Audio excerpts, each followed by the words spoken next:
आर्यन और नैना एक कॉलेज में पढ़ रहे थे और उनकी दोस्ती कुछ ही दिनों में प्यार में बदल गई।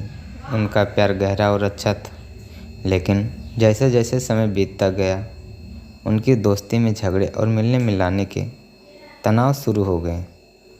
नैना के स्थानीय शहर में परिवार की समस्याओं के कारण उनके पास समय नहीं होता था, जिससे वे आर्यन के साथ उनकी बात भी कर सकें और वो दोनों आपसी सहयोग और समझ के बावजूद अपने प्यार को बरकरार रखने के लिए विफल हो रहे थे।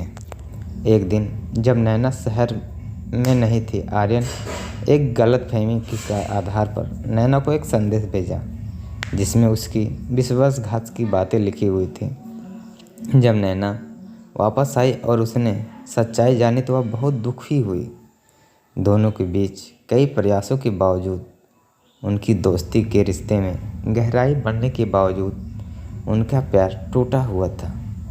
यह एक दुखद भरी स्थिति बन गई थी, जिससे दोनों को अपने प्यार की कदर करने का अवसर ही नहीं मिला, लेकिन बिना किसी चाहे हुए नतीजे के अनुसार वह क्या कर सकते थे। रोहन और मेघा एक छोटे से गांव में रहते थे। उनकी मुलाकात बचपन में हुई थी और वो बहुत अच्छे दोस्त बन गए थे।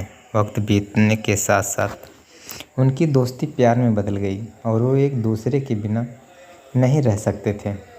लेकिन जैसे जैसे वे बड़े होते गए उनकी परिस्थितियां भी बदलती गईं। रोहन के पास अपने परिवार का बोझ था और उसे ज़िंदगी के साथ साथ लड़ना पड़ रहा था। मेघा उसके साथ खड़ी थी, लेकिन रोहन की समस्याओं का समाधान नहीं मिल पा रहा था। धीरे धीरे उनका प्यार दबने लगा और उनकी दूरियां बढ़ने लगी। मेघा को खबर मिली कि रोहन अपने गांव में आगे बढ़ने के लिए किसी और के साथ है। यह सुनकर उसका दिल टूट गया, परंतु उसने रोहन की खुशी के लिए खुद को बलिदान कर दिया। ऋषि को 14 साल की उम्र में ही पहला प्यार हो गया था। ऋषि उस समय 8वीं क्लास में था। उम्र कम थी, लेकिन मॉडर्न ज़माने के लोग इसी उम्र में प्यार कर बैठते हैं। ऋषि का ये पहला प्यार उसकी क्लास में पढ़ने वाली लड़की नीलम के साथ था। नीलम अमीर घराने की लड़की थी। उम्र यही काफ़ी 13-14 साल की होगी और दिखने में खूबसूरत की बला थी। नीलम के पापा प्रॉपर्टी डीलिंग का काम करते थे, अच्छे पैसे वाले लोग थे। ऋषि के मन ही मन नीलम को दिल दे बैठा, लेकिन हमेशा कहने से डरता था। ऋषि के पिता एक स्कूल के अध्यापक थे। उसका परिवार सामान्य ही था, इसलिए ऋषि डर से ऋषि का कभी प्यार का इजहार नहीं कर पाता था। चलो, इस प्यार के बहाने ऋषि एक गंदी आदत तो छोड़ दी। ऋषि आए दिन स्कूल ना जाने के नए नए बहाने बनाता था, लेकिन आजकल टाइम से तैयार होकर चुपचाप स्कूल चला आता था।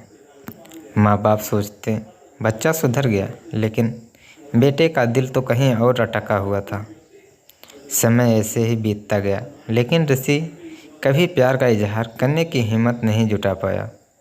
बस चोरी छुपे से नीलम को देखा करता था।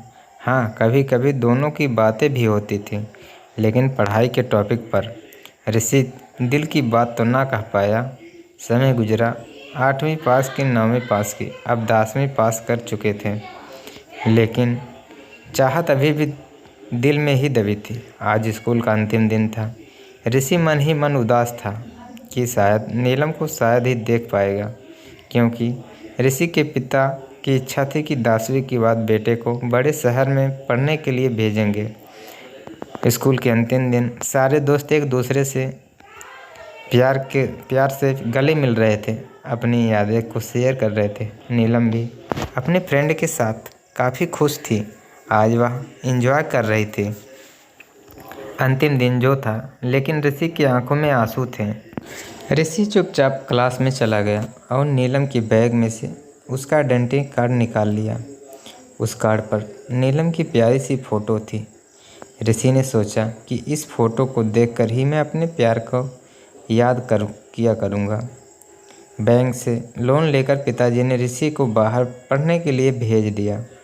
नीलम के पिता ने भी किसी दूसरे शहर में बड़ा मकान बना लिया और वहाँ शिफ्ट हो गए। ऋषि अब हमेशा के लिए नीलम से जुदा हो चुका था। समय अपनी रफ्तार से बीतता गया। ऋषि अपनी पढ़ाई पूरी करके और अब वह एक बड़ी कंपनी में नौकरी करने लगा था।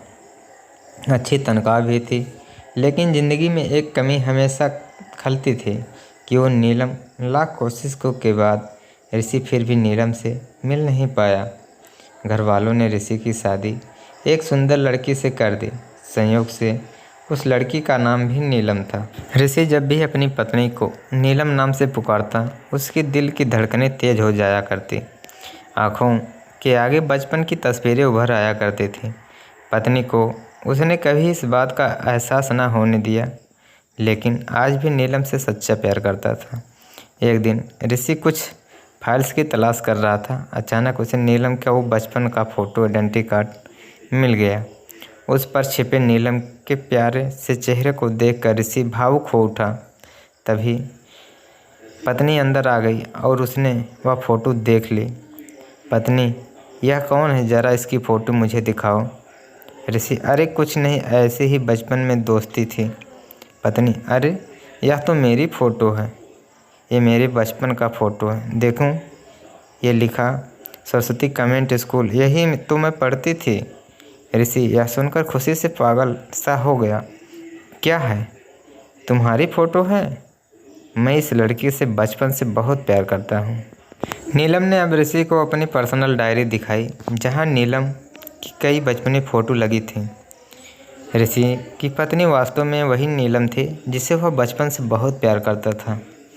नीलम ने ऋषि की आंखों में आंसू पोंछे और प्यार से उसे गले लगा लिया, क्योंकि वह आज से नहीं बल्कि बचपन से ही उसे चाहने वाला था। ऋषि बार बार भगवान का शुक्रिया अदा कर रहा था। दोस्त, वो कहते हैं कि ना, प्यार अगर सच्चा हो तो रंग लाता ही है एक दिन। ठीक वही हुआ ऋषि और नीलम के साथ।